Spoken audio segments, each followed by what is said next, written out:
श्री फतेहगढ़ साहिब की पवित्र शहीदों की धरती तो शुरू होया नगर कीर्तन वैरागमई नगर कीर्तन गुरुद्वारा ज्योति स्वरूप साहिब वाले स्थान पर पहुँच चुकिया है। ਵੱਖ-ਵੱਖ ਪੜਾਵਾਂ ਤੋਂ ਹੁੰਦਾ ਹੋਇਆ ਸੰਗਤ ਦਰਸ਼ਨ ਕਰਦੇ ਹੋਏ ਤੁਸੀਂ ਦੇਖ ਸਕਦੇ हैं ਲੱਖਾਂ ਦੀ ਗਿਣਤੀ ਦੇ ਵਿੱਚ ਸੰਗਤ ਇਸ ਵੇਲੇ ਇੱਥੇ ਮੌਜੂਦ ਹੈ। ਸ਼ਰਧਾ ਭਾਵਨਾ ਦੇ ਨਾਲ ਸ਼ਹੀਦਾਂ ਨੂੰ ਨਤਮਸਤਕ ਹੋਣ ਦੇ ਲਈ ਇਹ ਸੰਗਤ ਪਹੁੰਚੀ ਹੈ। ਤਾਂ ਅਲੌਕਿਕ ਨਜ਼ਾਰਾ ਵੈਰਾਗਮਈ ਨਗਰ ਕੀਰਤਨ ਦਾ ਤੁਸੀਂ ਦਰਸ਼ਨ ਕਰ ਰਹੇ ਹੋ। ਗੁਰੂ ਪਿਆਰੀ ਸੰਗਤ ਜੀ, ਇਹ ਵੈਰਾਗਮਈ ਨਗਰ ਕੀਰਤਨ ਦੀਆਂ ਤਸਵੀਰਾਂ ਨੇ। श्री फतेहगढ़ साहिब की पवित्र धरती तो शुरू होया नगर कीर्तन गुरुद्वारा श्री ज्योति स्वरूप साहिब वाले स्थान पर पहुँच चुके हैं। कई घंटे लगे ने इस स्थान तक पहुँचने, क्योंकि वड्डी गिणती के लखों की गिणती संगत इस जगह पर पहुँची हुई तो तुम देख सकते हो। संगत जी, जिस वेले गुरुद्वारा श्री फतेहगढ़ साहिब तो नगर कीर्तन की शुरुआत होंदी है तो एक पासे संगत गुरुद्वारा ज्योति स्वरूप साहिब तक पहुँच चुकी सी। हुण तुसीं आप अंदाजा ला सकते हैं कि कितनी वड्डी गिणती दे विच संगत पहुंची होगी, कितनी वड्डी गिणती दे विच संगत इत्थे मौजूद है। तो तुसीं दर्शन कर रहे हो पवित्र वैरागमई नगर कीर्तन दे सामने संगत दे तुसीं दर्शन करो। और गुरुद्वारा ज्योति स्वरूप साहिब बिल्कुल गुरुद्वारा ज्योति स्वरूप साहिब के सामने नगर कीर्तन पहुँच चुके हैं, क्योंकि शहादत वाले स्थान तो इस साहिबजादों के ते माता गुजरी जी के अंतिम संस्कार वाले स्थान तक ये नगर कीर्तन जड़ा सजाया जाता है। नगर कीर्तन पहुँच चुका है। पंज प्यारिਆਂ की अगवाई के विच श्री गुरु ग्रंथ साहिब जी की पवित्र दे श्री गुरु ग्रंथ साहिब जी सुशोभित ने पालकी साहिब के विच फुल्लां नाल सजाई हुई पालकी। और संगत जी, तुसीं दर्शन कर रहे हो तो देखो कितना अलौकिक ये तस्वीरां ने। वैरागमई नगर कीर्तन छोटे साहिबजादियां दी शहादत नूं सिजदा करदियां होया ये नगर कीर्तन कढ़िया गया। छोटे साहिबजादियां दी शहादत नूं सिजदा कीता जा रहा है। हर कोई इस पवित्र नगर कीर्तन दे वैरागमई नगर कीर्तन दे दर्शन करने चाहुंदा है। इत्थे पहुंचण तो बाद हुण अरदास कीती जावेगी, साहिबजादियां दी शहादत नूं सिजदा कीता जावेगा। तो तुसीं देख रहे हो संगत दे विच उत्साह, बोले सो निहाल सत श्री अकाल दे जयकारे लाए जा रहे ने।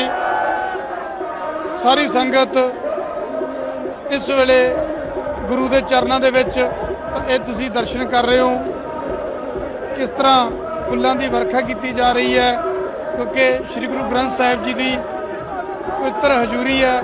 पंज पैरों की अगवाई दे विच ये अलौकिक नगर कीर्तन सजाया गया वैरागमई नगर कीर्तन।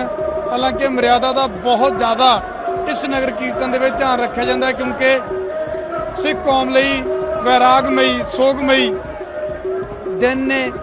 छोटे साहिबजादियां ते माता गुजरी जी की शहादत के दिन ने, तो हर चीज़ का ध्यान रखा जाता है। और संगत दे विच भारी उत्साह, हर कोई नतमस्तक होना चाहता, हर कोई दर्शन करने चाहता। और ये तुसी संगत दे विच देख सकते हो कि किस तरह लखां की गिनती में संगत इत्थे पहुंची है। तो संगत जी, तुसी जिहड़ी संगत इत्थे नहीं पहुंच सकी, किसी कारणवश तुसी नहीं इत्थे पहुंच सके, तो तुसी इस पवित्र नगर कीर्तन के दर्शन कर रहे हो। तो पवित्र नगर कीर्तन के तुहानूं दर्शन करवाउण की कोशिश, ताकि तुसी भी जिहड़ी संगत इत्थे नहीं पहुंच सकी वो घर बैठिया छोटे साहिबजादियां माता गुजरी जी नूं सजदा कर सकन, दसम पिता नूं सजदा कर सकन। वो शहादतां वड्डे साहिबजादे 8 पोह नूं शहीद हुंदे ने, छोटे साहिबजादे तो माता गुजरी जी 13 पोह नूं यानी अज दे दिन शहीद हुंदे ने। तो इन्हां शहादतां नूं सजदा करन दे लई लखां दी गिणती दे विच संगत इत्थे पहुंची है। शहीदी जोड़ मेल के अखीरले दिन नगर कीर्तन है वो सजाया गया है। फतेहगढ़ साहब तो जिहड़ा है नगर कीर्तन शुरू हो चुका है तो राह दे विच तुसीं देख सकते हो कि संगतां दे वल्लों वड्डी गिणती दे विच जिहड़ा है वो पालकी साहब दे ਦਰਸ਼ਨ ਕਰਨ ਦੇ ਲਈ ਜਿਹੜੇ ਨੇ ਸੰਗਤਾਂ ਨੇ ਉਹ ਲਾਈਨਾਂ ਦੇ ਵਿੱਚ ਲੱਗੀਆਂ ਹੋਈਆਂ ਨੇ। ਸੇਵਾ ਕੀਤੀ ਜਾ ਰਹੀ ਹੈ। ਜਿਹੜੇ ਨੌਜਵਾਨ ਨੇ ਉਹ ਇੱਥੇ ਝਾੜੂ ਮਾਰ ਰਹੇ ਨੇ, ਪਾਲਕੀ ਸਾਹਿਬ ਦੇ ਅੱਗੇ ਸਫਾਈ ਕਰਦੇ ਹੋਏ ਨਜ਼ਰ ਆ ਰਹੇ ਨੇ ਤੇ ਵੱਡੀ ਗਿਣਤੀ ਦੇ ਵਿੱਚ ਸੰਗਤ ਹੈ ਉਹ ਜਿਹੜੀ ਹੈ ਫੁੱਲਾਂ ਦੀ ਵਰਖਾ ਜਿਹੜੀ ਹੈ ਉਹ ਕਰ ਰਹੀ ਹੈ ਪਾਲਕੀ ਸਾਹਿਬ ਦੇ ਉੱਤੇ। ਤੁਸੀਂ ਤਸਵੀਰਾਂ ਦੇ ਵਿੱਚ ਦੇਖ ਸਕਦੇ ਹੋ ਕਿ ਵੱਡੀ ਗਿਣਤੀ ਦੇ ਵਿੱਚ ਸੰਗਤ ਪਹੁੰਚੀ ਹੋਈ ਹੈ ਤੇ ਉਹਨਾਂ ਛੋਟੇ ਸਾਹਿਬਜ਼ਾਦਿਆਂ ਨੂੰ ਜਿਹੜੀ ਹੈ ਉਹ ਨਮਨ ਕਰ ਰਹੀ ਹੈ ਜਿਨ੍ਹਾਂ ਨੇ ਸਿੱਖ ਧਰਮ ਦੀ ਖਾਤਰ ਆਪਣੀਆਂ ਜਿਹੜੀ ਹੈ ਉਹ ਜਾਨਾਂ ਨੇ ਉਹ ਕੁਰਬਾਨ ਕੀਤੀਆਂ ਨੇ। ਅੱਜ ਤੀਸਰਾ ਦਿਨ ਹੈ ਸ਼ਹੀਦੀ ਜੋੜ ਮੇਲ ਦਾ ਤੇ ਅੱਜ ਹੀ ਜਿਹੜਾ ਉਸ ਵੇਲੇ ਦਾ ਜ਼ਾਲਮ ਵਜ਼ੀਰ ਖਾਨ ਸੀ ਉਸ ਦੇ ਵੱਲੋਂ ਛੋਟੇ ਸਾਹਿਬਜ਼ਾਦਿਆਂ ਨੂੰ ਜਿੰਦਾ ਹੈ ਜਿਹੜਾ ਉਹ ਨੀਹਾਂ ਦੇ ਵਿੱਚ ਚਿਣਵਾ ਦਿੱਤਾ ਗਿਆ। ਫਤਿਹਗੜ੍ਹ ਸਾਹਿਬ ਸ਼ਹੀਦਾਂ ਦੀ ਧਰਤੀ ਤੇ ਗੁਰੂ ਦੀਆਂ ਲਾਡਲੀਆਂ ਫੌਜਾਂ ਦੇ ਤੁਹਾਨੂੰ ਦਰਸ਼ਨ ਕਰਾਉਣੇ ਆ। ਬਾਬਾ ਅਵਤਾਰ ਸਿੰਘ ਜੀ ਚੱਕਰਵਰਤੀ ਮਹਾਕਾਲ, ਤੁਸੀਂ ਇਸ ਸਰੂਪ ਨੂੰ ਦਰਸ਼ਨ ਕਰੋ। ਇੱਕ ਵੱਖਰਾ ਸਰੂਪ ਹੈ ਬਾਬਾ ਜੀ ਦਾ। ਬਾਬਾ ਜੀ ਨਾਲ ਗੱਲ ਕਰਦੇ ਆ ਕਿ ਇਹ ਸਰੂਪ, ਕਿਉਂਕਿ ਕਈ ਸਾਲਾਂ ਤੋਂ ਅਸੀਂ ਦਰਸ਼ਨ ਕਰ ਰਹੇ ਆ ਔਰ ਸੰਗਤ ਨੂੰ ਦਰਸ਼ਨ ਕਰਵਾ ਵੀ ਰਹੇ ਆ ਕਿ ਬਾਬਾ ਜੀ ਦਾ ਵਿਲੱਖਣ ਸਰੂਪ ਹੈ। ਤੁਸੀਂ ਕੜੇ ਦੇਖੋ ਸਜਾਏ ਹੋਏ ਨੇ, ਦਸਤਾਰ ਦੇਖੋ ਕਿਸ ਤਰ੍ਹਾਂ ਗੁਰੂ ਦੇ ਚਿੰਨ੍ਹ, ਗੁਰੂ ਦੀਆਂ ਨਿਸ਼ਾਨੀਆਂ ਕਿਸ ਤਰ੍ਹਾਂ ਦਸਤਾਰ ਦੇ ਵਿੱਚ ਸਜਾਈਆਂ ਹੋਈਆਂ ਨੇ। ਬਾਬਾ ਜੀ ਵਾਹਿਗੁਰੂ ਜੀ ਕਾ ਖਾਲਸਾ, ਸ੍ਰੀ ਵਾਹਿਗੁਰੂ ਜੀ ਕੀ ਫਤਿਹ।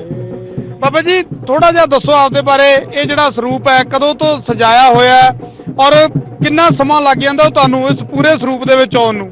ਆ ਮੂਰੇ ਖੜ ਗਿਆ ਕਿ ਮੈਂ ਇਹਦੇ ਨੂੰ ਵੀ ਨਿਕਲਿਆ ਸੀਗਾ, ਜੋ ਡੰਗਰ ਚਾਰਨ ਭੇਜਿਆ ਸੀਗਾ, ਮੈਂ ਡੰਗਰ ਕੁੱਟ ਕੇ ਛੱਪੜ 'ਚ ਬਾੜ ਗਿਆ।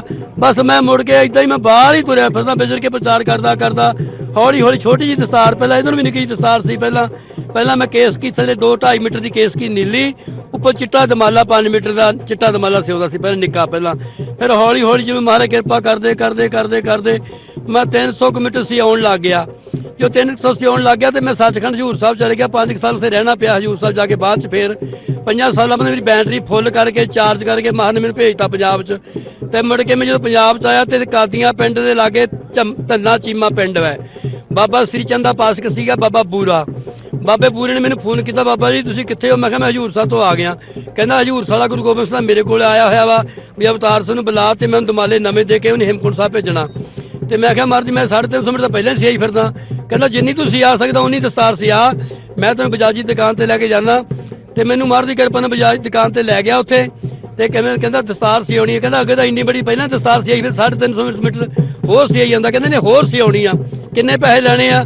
ਮੈਂ ਕਿਹਾ ਠੇਕਾ ਕਰ ਲਾ ਬਜਾਜੀ ਨੂੰ। ਮੈਂ ਆਖਿਆ ਉਹ ਠੇਕਾ ਕਹਿੰਦਾ ਚੱਲ 11,000 ਦੇ ਦਿਓ ਮੈਨੂੰ ਬਜਾਜੀ। ਕਹਿੰਦਾ ਮੈਂ ਕਿਹਾ ਤੈਨੂੰ 15,000 ਦੇ ਦੇ, ਇਹਨੂੰ 11,000 ਥੋੜਾ ਵਾ, ਮੈਂ ਦਮਾਲੇ ਬਾਹਲੇ ਸਿਆ ਲੈਣੇ ਆ। ਪਰ ਮਹਾਰਾਜ ਕਹਿੰਦਾ ਨਹੀਂ ਕਿ ਜਿੰਨੇ ਮਰਜ਼ੀ ਸਿਆ ਲੂ। ਕਿੰਨੇ ਕੁ ਸਿਆ ਲੂਗਾ ਬਜਾਜੀ? ਕਹਿੰਦਾ ਮੈਂ ਜਿਉਂ ਲੱਗਿਆ 11,000 ਰੁਪਇਆ ਦਿੱਤਾ।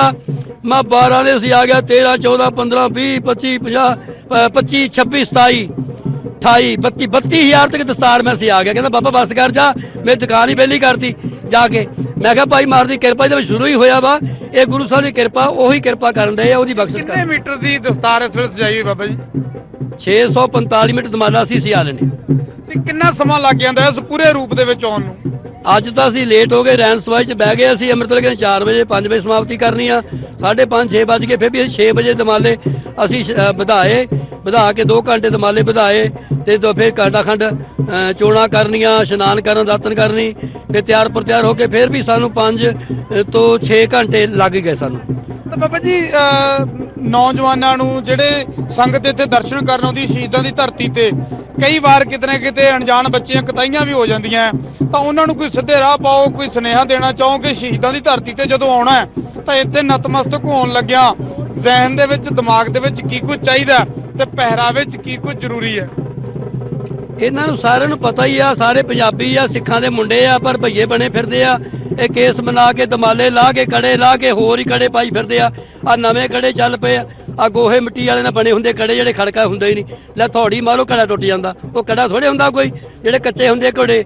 ਕੜਾ ਹੁੰਦਾ ਵਾ ਸਰਬ ਲੋ, ਜਿਹੜੇ ਖੜਕਣ। ਇਹ ਕੜੇ ਸਰਬ ਲੋ ਕੀ ਰਚਿਆ ਹਮਨੇ। ਮਹਾਰਾਜ ਕਹਿੰਦੇ ਭਾਈ ਨਾ ਤਾਂ ਪਿੱਤਲ ਦਾ, ਨਾ ਸਿਲਵਰ ਦਾ, ਨਾ ਗਿਲਟ ਦਾ, ਨਾ ਤਾਂਬੇ ਦਾ। ਤੇ ਮਹਾਰਾਜ ਕਲਗੀਧਰ ਨੇ ਆਖਿਆ ਮੈਂ ਉਹਦੀ ਰੱਖਿਆ ਕਰਦਾ। ਮੈਂ ਉਹਦੀ ਮਦਦ ਕਰਦਾ ਜਿਸ ਗੁਰਸਿੱਖ ਨੇ ਸਰਬ ਲੋਹ ਧਾਰਨ ਕੀਤਾ ਹੋਇਆ ਹੈ। ਸਰਬ ਲੋਹ ਦਾ ਕੜਾ ਹੋ ਭਾਵੇਂ ਕੜੇ ਨਾਲ ਭੋਗ ਲੱਗ ਜਾਂਦਾ, ਸਰਬ ਲੋਹ ਕੀ ਰੱਖਿਆ ਹਮਨੇ।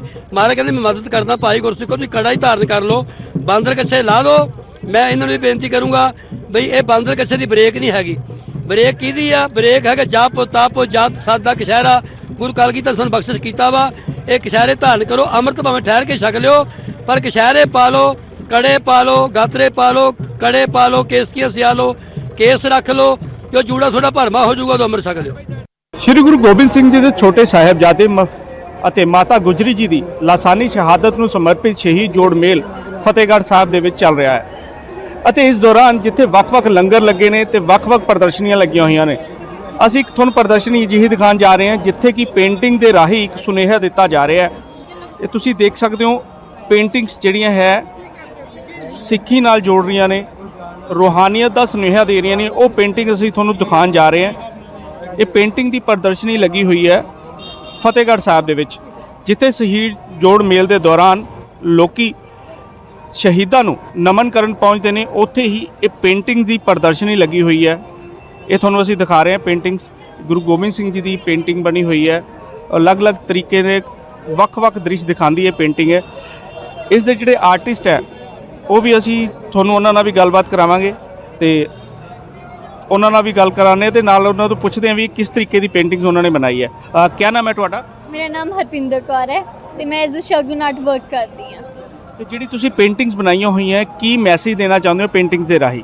ਬੇਸਿਕਲੀ ਇਸ ਪੇਂਟਿੰਗ ਰਾਹੀਂ ਮੈਂ ਇੱਕ ਮੈਸੇਜ ਦੇਣਾ ਚਾਹੁੰਦੀ ਹਾਂ ਵੀ ਅਸੀਂ ਉਰੇ ਸ਼ਹਾਦਤ 'ਤੇ ਆਏ ਹਾਂ ਤੇ ਕੀ ਇਤਿਹਾਸ ਹੈ ਇਸ ਜਗ੍ਹਾ ਦਾ, ਮੈਂ ਉਹਨੂੰ ਬਿਆਨ ਕਰਨਾ ਚਾਹੁੰਦੀ ਹਾਂ ਆਪਣੀ ਪੇਂਟਿੰਗ ਰਾਹੀਂ। ਤੁਹਾਨੂੰ ਲੱਗਦਾ ਹੈ ਕਿ ਜਿੱਦਾਂ ਕਿ ਉਰੇ ਜੋੜ ਮੇਲ ਦੇ ਦੌਰਾਨ ਇੱਥੇ ਲੋਕ ਪਹੁੰਚਦੇ ਨੇ, ਸੰਗਤਾਂ ਪਹੁੰਚਦੀਆਂ ਨੇ, ਨੌਜਵਾਨਾਂ ਨੂੰ ਪਤਾ ਹੈ ਆਪਣੇ ਇਤਿਹਾਸ ਬਾਰੇ? ਇੱਥੇ ਕਾਫੀ ਬਾਹਰੋਂ ਦੂਰੋਂ ਵੀ ਆਈ ਹੈ ਸੰਗਤ, ਤਾਂ ਬਹੁਤ ਘੱਟ ਲੋਕਾਂ ਨੂੰ ਪਤਾ ਹੁੰਦਾ ਵੀ ਅਸੀਂ ਉਰੇ ਇਤਿਹਾਸ ਕੀ ਹੈ।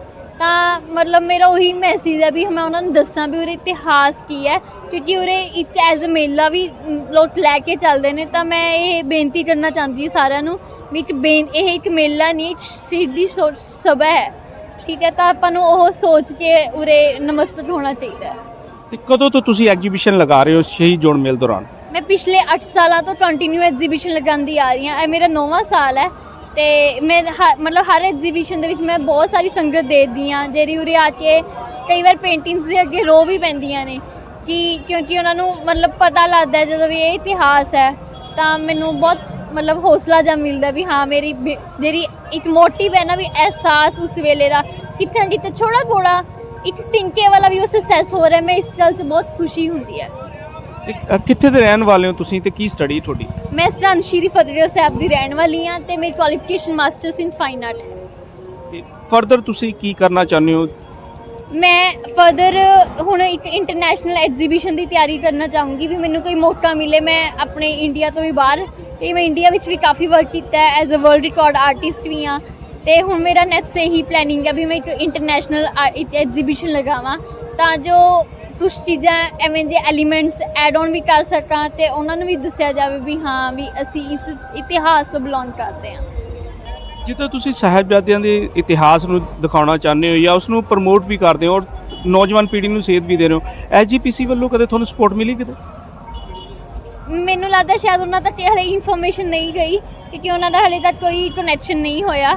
ਤੇ ਮੈਂ ਉਹਨਾਂ ਨੂੰ ਜ਼ਰੂਰ ਕਹੂੰਗੀ ਵੀ ਪਲੀਜ਼ ਮੈਨੂੰ ਸਪੋਰਟ ਕਰੋ ਤਾਂ ਜੋ ਇਹ ਚੀਜ਼ ਹੋਰ ਵਧੇ ਤੇ ਹੋਰ ਵੀ ਮਤਲਬ ਆਪਣੇ ਇਤਿਹਾਸ ਨੂੰ ਮਤਲਬ ਸਾਰਿਆਂ ਤੱਕ ਪਹੁੰਚਾਇਆ ਜਾਏ ਤਾਂ ਕਿ ਆਪਣੀ ਜਨਰੇਸ਼ਨ ਜਿਹੜੀ ਵੀ ਥੋੜੀ ਬਹੁਤ ਨਸ਼ੇ 'ਚ ਜਾਂਦੀ ਹੈ ਆਪਾਂ ਉਹਨਾਂ ਨੂੰ ਸਿੱਧਾ ਕਰ ਸਕੀਏ।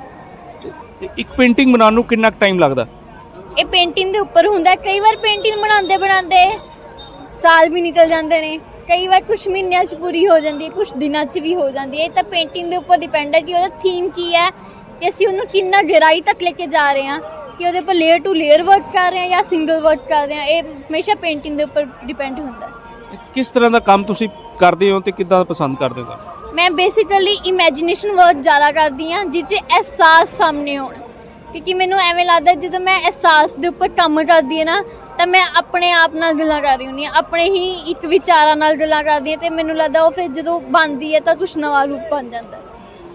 ਅਸੀਂ ਤੁਹਾਡੀ ਗੱਲਬਾਤ ਕਰਵਾਈ ਇੱਕ ਆਰਟਿਸਟ ਦੇ ਨਾਲ ਜਿਨ੍ਹਾਂ ਨੇ ਅਹਿਸਾਸ ਦਿਵਾ ਰਹੇ ਹੈ ਕਿ ਜਿਸ ਵਕਤ ਛੋਟੇ ਸਾਹਿਬਜ਼ਾਦਿਆਂ ਨੂੰ ਨੀਹਾਂ ਦੇ ਵਿੱਚ ਚਿਣਾਇਆ ਗਿਆ ਸੀ ਤੇ ਉਸ ਵਕਤ ਕਿਹੋ ਜਿਹੇ ਹਾਲਾਤ ਸਨ। ਤੇ ਜ਼ਰੂਰਤ ਹੈ ਸ਼ਹੀਦ ਜੋੜ ਮੇਲ ਦੇ ਵਿੱਚ ਆਉਣ ਵਾਲੇ ਉਹਨਾਂ ਜਵਾਨਾਂ ਨੂੰ ਵੀ ਜਾਗਣ ਦੀ ਜਿਹੜੇ ਕਿ ਇਸ ਜੋੜ ਮੇਲ ਨੂੰ ਮੇਲਾ ਸਮਝਦੇ ਨੇ। ਗੁਰਦੀਪ ਸਿੰਘ, ਨਿਊਜ਼ 18 ਫਤਿਹਗੜ੍ਹ ਸਾਹਿਬ।